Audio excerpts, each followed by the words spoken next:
السلام عليكم ورحمة الله وبركاته. لسه فاتحين القناة دي جديد، زي أي قناة لازم يبقى ليها محتوى. احنا هنتكلم في القناة دي عن فوائد السجاير. يا عم هي ليها فوائد. حد عنده اعتراض؟ اللي عنده اعتراض بس يسيب كومنت. تشوفوا جاي معاكم بإيه يا جدعان؟ خلصانة؟ اقفل يا عم.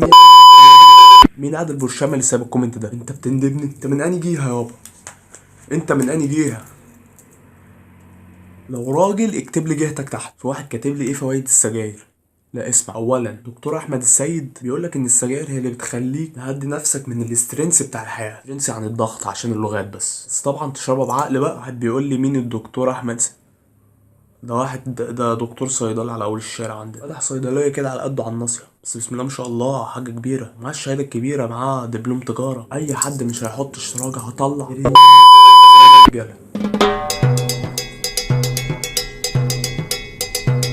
السلام عليكم ورحمة الله وبركاته، اخواتي وحبايبي التمن مشتركين اللي ليا. انا بصراحة جاي النهاردة عشان عايز اشتكي شركة اليوتيوب. في سرقة بتحصل يا جماعة، وانا دلوقتي بشتكي لحبايبي مشتركيني فانزاتي. انا فاتح القناة بقالي قد ايه؟ بقالي 7 ايام، اسبوع كامل، اضرب 7 في 24 ساعة تعب وجهد، والى الان في اللحظة اللي بكلمكم فيها دي ما جاليش جنيه واحد. ده نصب ولا مش نصب يا بتوع المدارس؟ ده نصب ولا مش نصب يا فانزاتي؟ انا مقدر دعمكم ليا. كفايه الفيديو الاخير بتاع كيفيه تنزيل تطبيقات من متجر بلاي جايب 3 مشاهدات. ومن هنا احب اوجه رساله لليوتيوب، حسبي الله ونعم الوكيل. في واحد كاتب لي انت متصربع على ايه انت واحد عدو النجاح.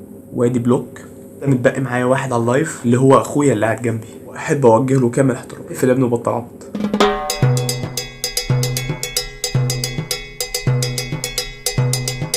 السلام عليكم ورحمة الله وبركاته. لا يا جماعة، مش عاوز سويت في اللايف بعد اذنكم. البنت اللي بعت ايموجي بتعيط دي، يا جماعة انا بشر زيكم. لا حول ولا قوة الا بالله. والله يا جماعة الواحد مش عارف يعمل ايه في حب الناس يعني. قال لها بطلي عياط يا ماما. انا يا شباب بتعرض لحملة انتقادية عالية. ضريبة النجاح، واحد يبدأ يعرف انه ماشي على الطريق الصح لما يتهاجم. كل ده بسبب كام فيديو كسر الدنيا. فيها ايه الفيديو اللي فات جيب 35 مشاهدة؟ لازم النفوس تبقى صافية. كلام مظبوط. كريم علي بيقول لي ايه اللي على وشك دي، نضاره ولا زرعه انت ايه يا كريم؟ اهو ده واحد من اعداء النجاح برضو. بلوك يا كريم. واحد جات له عروض كتير من قنوات كتيره، قناه سي بي سي سفرة، قناه المحور، بس هو بيحب بلده ورافض يطلع في اي قنوات. احلى 8 على اللايف معايا، شكرا بحبكم كتير.